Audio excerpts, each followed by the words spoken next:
Hey everyone, Monday morning, 8 o'clock Pacific. That means we are starting our weekly series of expert discussions. It's Monday, so we're bringing back Greg Dickerson to the show. How you doing, Greg? I'm doing good. Hopefully we got rid of that delay. We shall see. Greg and I are dealing with some Zoom issues now. I think we have a 2 to 3 second delay, which we will deal with. If it becomes too long, we'll have to find another way. But Greg, today's conversation is actually sparked by our viewers. Our viewers have been watching you and I talk, having great discussions about what's going on. How do you and I kind of prosper in this? A few folks have asked, okay, great. What about us? What about the average person who doesn't own any real estate, maybe owns their primary? What should we be doing today with our money? And then also tell us what we, the average person who, again, maybe has their home, what should we be doing with our money in, say, a year? So I think that's the topic today. What do you think? Yeah, that sounds good. That sounds good. A lot of it's going to depend on what level of individual we're talking about. Did you get laid off? Are you an hourly worker? Are you a salaried person still getting paid, potentially getting laid off? But at the end of the day, as we go deeper and longer into this thing, we're not sure. Nobody knows how long this is going to last. We can assume that this current condition is going to last at least another month, maybe 6 weeks. That more people are going to get laid off. Businesses that are closed aren't going to be able to reopen. So as far as your own personal finances go, if you're just trying to be smart about what you're doing, it's really time to take a real hard look at your budget, take a good hard look at what kind of cash you have available, and start making some choices about conserving and preserving the cash you have on hand. And if you it depends on what your reserves are. So however many months of reserves you have in the bank, you need to break that down by the budget and assume if you lose your income, how long can you last and what do you need to cut to make that work? And the good news is the government is out there. So lenders are making exceptions and are granting concessions. So that's the first thing you can take a look at is your mortgage, and you can rework that. You'll probably be able to get 6 months to a year of deference on your mortgage. So that's the first thing that you can cut out to conserve cash. Then the second things you start looking at is car payments, credit card interest, debt payments, any other type of consumer debt that you might have. Those creditors are getting money from the government, and they're going to be able to work that out with you. Again, they might be able to defer 6 months to 12 months. So look at all those monthly payments. If you're in a position to where you're running out of cash and you got to start making those decisions, those are the things that you can eliminate from your budget.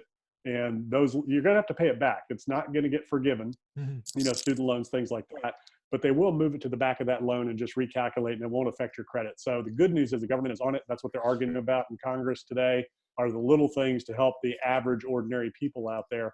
So you just really got to, nail down that budget. You got to take a good hard look at it. Don't ignore it. Figure out how much time you can go, how far you can go, what you need to cut in order to make it through if this thing continues. The thing we just don't know is how long this is going to go.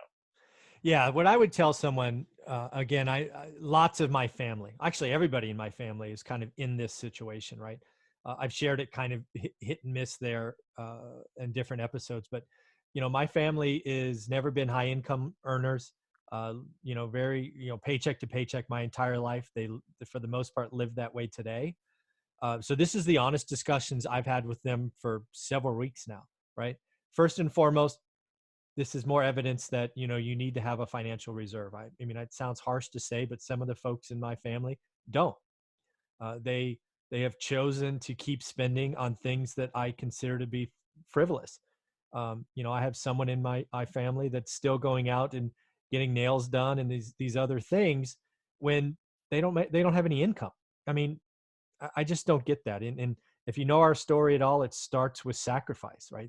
We didn't get to where we are today because we didn't suffer, right? We made painful choices. I still remember crying in a car about this or that thing because it was stressful. It was hard. It's uncomfortable. So this is just another example that, you need to have a financial reserve. It's pretty hard to unwind the clock or unring the bell today, but just, learn from this. And if you have a financial reserve, that's awesome. Look at your expenses. There will be lots of people doing, concessions, 3, 6, 9, 12 months. You will pay it back. It's not going to be erased. I've heard some people think it's going to be erased. It's not going to be erased. That's not how debt works, at least unless you're going to go through bankruptcy or something of that nature. The other thing you could do is, you can look at creating a side hustle, right? If you're in the state of California, like I am, you're already under mandatory stay at home, right? We just deployed the freaking National Guard, for heaven's sakes. I mean, they're not Wow. playing around. So figure out something you could do. Learn a side hustle. Learn something about real estate investing, because this thing will pass. And there's nothing like positive cash flow from real estate, conservatively financed. The thing again that I think will come from this is boring old month-to-month rentals of affordable homes will be a good thing. Lots of people got excited by Burr. Lots of people got excited by Airbnb. Lots of people got excited by room rentals. These were all things that people tried to do because real estate got too expensive. And I don't play in that game. I only play in the affordable market. I am so thankful that 30 to 40% of my income is affordable housing, meaning Section 8 or some kind of government subsidy. I'm not asking for any mortgage forbearance, at least not right now. I won't. We're going to pay all our mortgages on April 1st. Now, if our income or rents go down greater than 50%, that'll be something for us to look at. But we are conservative. Being a conservative finance real estate investor, you get slapped around in the good times. But in the bad times, when you can look at, say, you know what, I can collect 50% less rent and be okay, that's good. And oh, by the way, we have the financial reserves that if we so choose, we could go a year at that. Pretty cool. But yeah, folks, the people that are going to wash out of this are going to be the people that believed it was easy. Let's say Airbnb in a vacation town or anything of that nature. It's pretty scary. So yeah, the Yep. average American needs to bat down the hatches and be ready to go. But again, the federal government's going to send you some money, right? I mean, I think that is clearly coming, right? Yeah, but it's not. Yeah, I mean, it's $1,000. So if you have kids, it's a couple grand. So at the end of the day, if you're losing income for 3, 4, 5 months, what's that going to do for you? Yeah. So it's going to buy some food. So Yeah. they just can't meaningfully do anything for the general public. They just Yeah. can't. Yeah. They can't replace everybody's income dollar for dollar. So that's a big dilemma that they've got. So getting through it right now, like you said, pare down, watch what you're spending. You gotta see what your reserves are, how long you can go. So that's what you can do right now. I love the side hustle. So if you're in an area where you can go to work, I mean, grocery stores are hiring still. Yep. Amazon's hiring if you're in an area where they're at. UPS, FedEx. Some of the pharmacies. Yeah. CVS. Agriculture is still going on. Go pick vegetables or something if you have to. If you're in an area where you can do that. Construction is still going on in a lot of areas. They were, hurting for general labor. So, you can go paint, you can go clean up. You don't need technicals to get on a paint crew, a general labor on a drywall crew or a framing crew. A lot of people need help in the construction industry and are still out there working if you can. So there's things you can do. And then you've got, the general online stuff. So one of the things that's become more popular in the last 5 years, and it's going to be a huge industry and is a huge industry moving forward, is online education. Not just school, but professional. So if you have a skill, if you're an artist, if you're a musician, if you are a real estate investor, if you're, a fitness instructor, whatever it is, take that profession, that skill. If you're an author, speaker, coach, consultant, you need to build an online course like Michael's done, like I have, and you need to do it now and get it out there and start marketing online and teaching and educating people online and taking your skills and putting it online. That can generate real revenue right now. There are people that still have money. This is temporary, and they're still buying and consuming and learning things. I mean, we're watching masterclass, and those types of things. So, take your skills online. So there's things you can do. Virtual assistants. Most real estate investors, Michael probably is one of them. Most real estate investors out there need virtual assistants to help them make, cold calls, to help them with their marketing, help them with, lead acquisition, lead dispositions, things like that. So there's a lot of things you can do from a virtual standpoint to earn some extra money during this time if you're one of the people that have been laid off and you've got no other choice, no other option. So those are the things you can do right now, to kind of help get through this time. And a lot of what you said is going to lead to, what do you do a year from now? Yeah. And one of the biggest things that you said that a lot of people, real estate investors, business owners, and people in general is, build your reserves. That's the biggest thing. You've got to have some reserves. And most people, when the economy's good and flourishing and it doesn't seem like it's going to end, never seem to be able to build that up.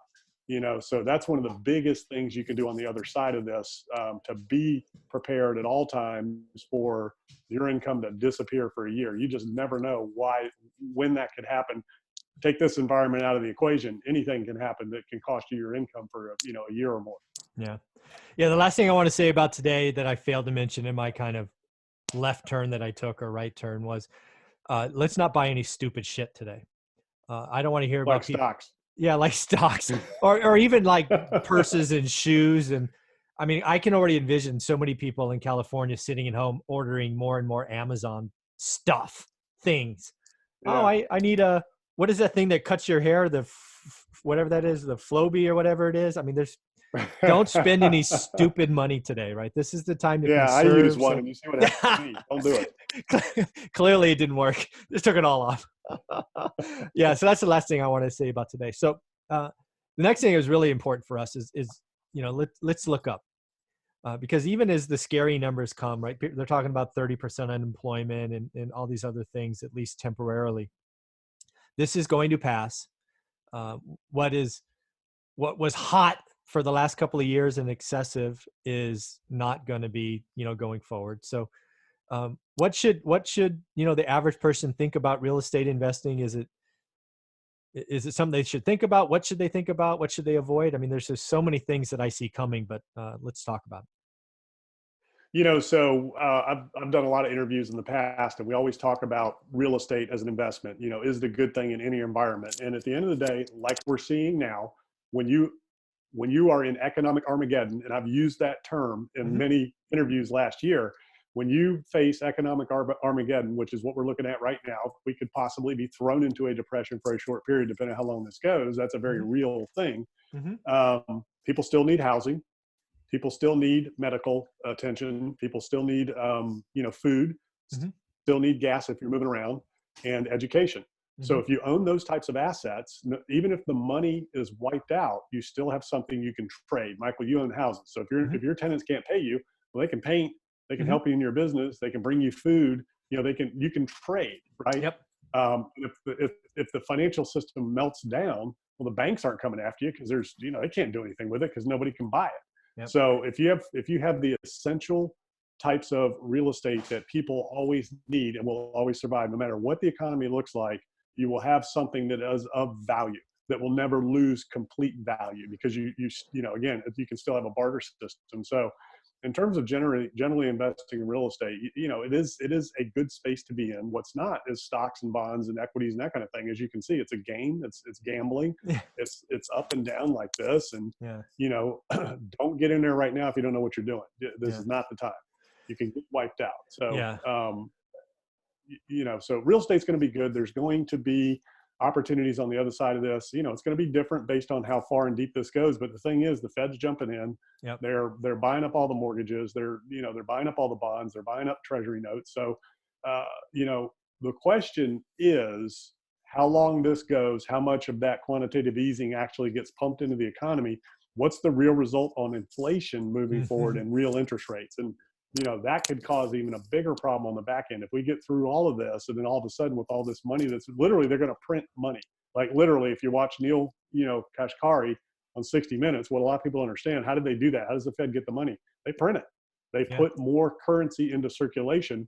So that should create inflation, but it didn't over the last 10 years, which is basically what they've been doing. So it'll be real interesting to see what the real effects of that are moving forward. And it should cause some inflation, which should cause interest rates to rise, which should affect values of real estate. We just don't know where those balances are. And until we get through the other side, there's just no way to know. Yeah. What I'm telling folks is this is just more evidence that being a landlord in the affordable single family home, boring, one rental at a time, conservatively financed, is a wonderful way to improve your financial future. And if you tie that statement together with where you ended, it is even better. If you can buy an affordable single family rental home today, you are going to be set up for decades of just squeezing that thing for all it's worth, because you can't add 4, 5, 10 trillion dollars of currency without inflation coming. So if you have an affordable rental home that you get in the next 12 months, It has a fixed 30-year loan at 3.5%. You carry that for 30 years, in which 10 years of that is inflation at 3.5%, and rent is going up. I mean, it's kind of the best of both worlds, right? So, there's a lot of people out there throwing stones at landlords and ha ha ha, you can't pay your mortgage and blah blah blah. You're not paying attention. That's that's a moment in time. That's a whisper in the wind. Um, you need Yeah, shelter, just and like people out there, busting on people in the stock market. Ah, ha, ha, you're losing. I told you yeah, what to do. That's people's real retirement. That's real yeah, savings, and there's nothing funny about any of this. And there's no "I told you so"s or anything yeah, like that. It's just, it is where we're at. And houses are going to be good. They're still going to be. We're not going to see what we saw in 2008 and 9, where no, just everybody's losing their homes. The good news is there's going to be workouts. Everybody's going to be able to stay in their house. Unfortunately, there are going to be some tenants that are going to try to take advantage of this instead yeah, of just being honest. And, they're going to rightfully so suffer the consequences. But if you're renting something and you can't pay your rent, your landlord, like Michael, is going to work with you. You yep, still have to pay your rent. Will they give you 3 months, 6 months? It depends on that situation and what they can allow you. In your situation, you're going to have to show loss hmm, of income and real hardship, yep, but they're going to work with you.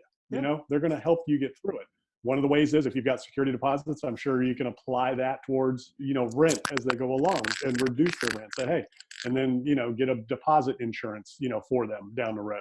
yep. So there's a lot of creative ways that people can work this out, and they're going to. That's the good news. We're in a lot of that. So, for people to, point fingers at each other or do whatever, it's really interesting. The interesting thing to me is deals are still getting done. Hmm.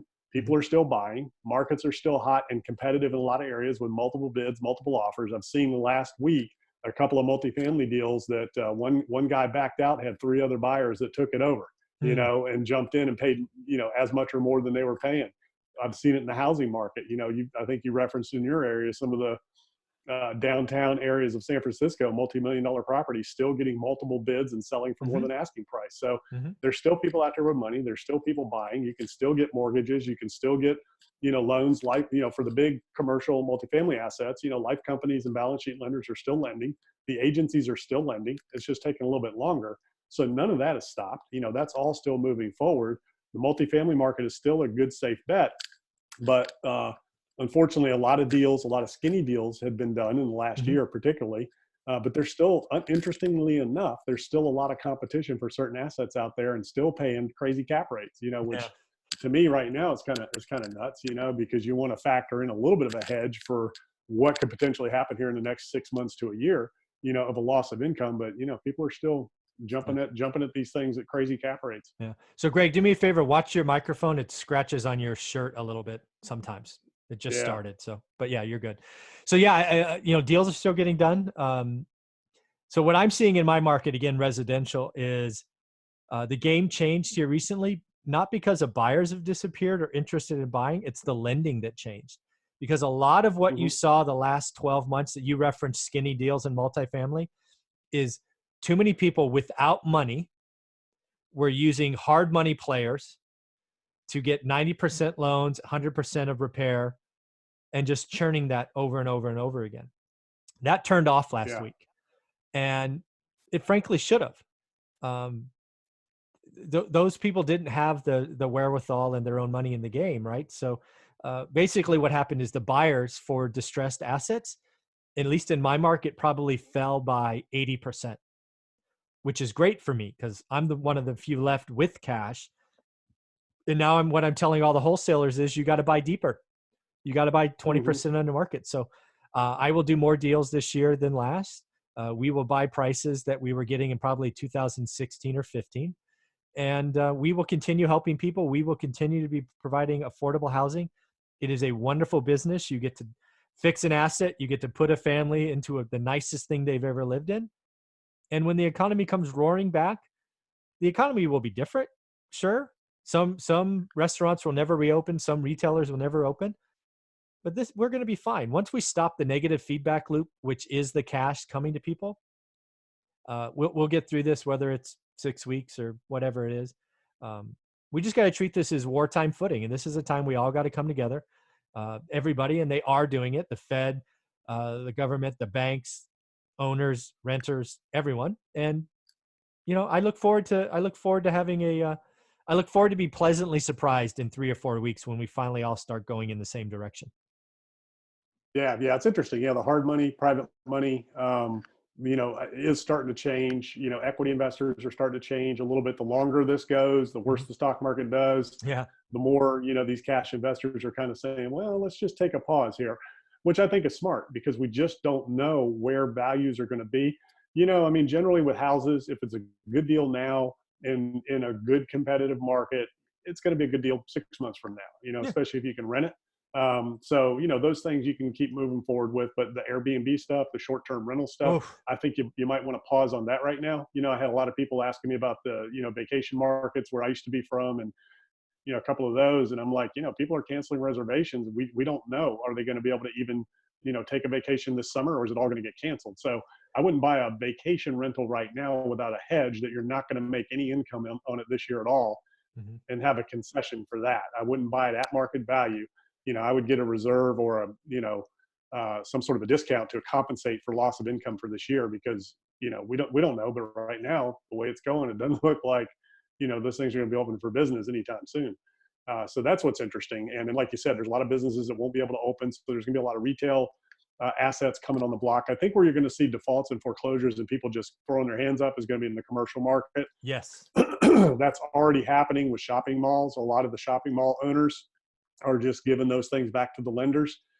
So there's going to be a lot of those types of things happening that you're going to see all across the country: retail, shopping malls, and office buildings. Hmm. So it'll be really interesting to see, what the effects of that are on the CMBS market, and how that whole situation gets worked through. But it'll still create opportunities. I mean, there'll be some people out there with deep pockets that can snatch those things up and repurpose them. That's a sector that I'm looking at, and looking at the next play. What can some of those assets be repurposed into, and where's the market going to be, and what are the opportunities going to be moving forward? But yeah, it'll be interesting. We just don't know. It just all depends on how long the stuff goes. Yeah, the one thing I will say today is the first day in probably 3 weeks, I'm more positive than I was negative. The last 3 weeks, just with just from where we were to where I knew we were going, it was going to be uncomfortable. Let me be clear. I think we're going to see some horrific, horrific numbers posted. Unemployment on Thursday, new claims Hmm. will be millions. We are going to start to see infection rates and death increase as we start testing, which has been the real gap in our system. But we're going to get through this. I think the next 2 weeks are probably going to be the worst of the statistics, which again, in my mind, is a great thing because you can't turn this around until you hit bottom. And my hope is Yeah. we see the bottom 2 weeks out, and then we can start to heal ourselves, work together. Um, we should act like on wartime footing. We should just shut the economy down. I hate the fact that we're kind of limping there and doing it state by state or city by city. That's just dumb. Um, but yeah, I'm actually encouraged, Greg. How are you feeling now that we're kind of 3 weeks into this? Are you more concerned or less concerned? You know, I wouldn't call it concerned. It's just there's Okay. just you just don't know. We just Yeah. don't know. So I've never been like worried about it. I mean, I know we're going to be fine, and it is what it is. But I just don't know how long it's going to go. That's the thing, because, like you said, we don't have a lot of data. We don't have a lot of reports. There are little pieces of the country are shutting down here and there. So I really don't know. But overall, I'm always positive. I'm always optimistic. I'm always encouraged and enthusiastic. There's always going to be, the good on the other side of all this. But Right. what I'm concerned is there are real people with real struggles out there that were paycheck to paycheck that are now they've got nowhere to go. So Right. nowhere to turn. So that's a real issue. But for those of you out there that are in that situation, don't worry. They're not going to shut your lights off. They're not going to shut your water off. They're not going to kick you out of your house. Focus on food, focus on the necessities, cut Yep. everything else out, and it's going to be okay. So that's the good news for people in those situations. And there's resources out there, but that's what I'm concerned about: is Yeah. how long can this go, and what happens to the $10 an hour person that now has nowhere to go, and is out of resources. So that's a real concern, and depending on how long again this goes. But overall, for the overall economy, for overall opportunities, I mean, there's gonna be a lot of opportunities on the backside. Not to be predatory, but to be of service and to help, and to be a solution for a lot of people in a lot of different ways, in the residential cycle, in the business world, and with large commercial assets. I mean, there's going to be different opportunities in different areas to be able to help capital find a home, and to help people unload assets and to help people save businesses, houses, real estate, things like that. So there'll be a lot of different opportunities. A lot, it's going to be an interesting world moving forward. How is this going to fundamentally change behavior with discretionary spending? So we know it's going to come back, but what's the consumer going to look like after this? Are they going to say, you know what, I'm not going to do anything, I'm going to build savings? Yeah. Or are they going to say, you know what, back to normal, let's go to the movies, let's go to the restaurants, let's go, and that again will depend on how far and how deep this goes. Yeah. Yeah. So we're going to leave it there. Again, a great conversation. Again, what should you do with your money now? What's going to happen on the other side of this? Again, I think both, we both know that we will both get through this. I'm a lot more encouraged now than I was 3 weeks ago, that we're going to get through this because the right parts of the support system is stepping up. And this is going to be something we all remember. A decade from now, we are going to point at this chart and say, I remember when. So let's just make sure we look back on it fondly and you take advantage of it, you learn from it, and you take this opportunity to grow. So Greg, I want to thank you very much for your time. You have a wonderful day and a wonderful week.